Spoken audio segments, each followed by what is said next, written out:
2040. Clap.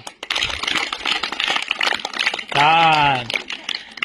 आणि पोरांनो, यावर्षी पहिल्यांदा आपल्या हेमंत भाऊनी 204चा म्हणजे जो वर्षातला दिवस आहे तो पाढा त्यांनी पाठ केलाय. त्याच्याबद्दल परत एकदा मोठ्याने क्लॅप करा त्याच्यासाठी.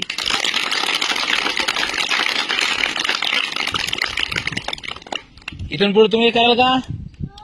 हा, ठीक आहे. आता याला आपण बक्षीस देऊया.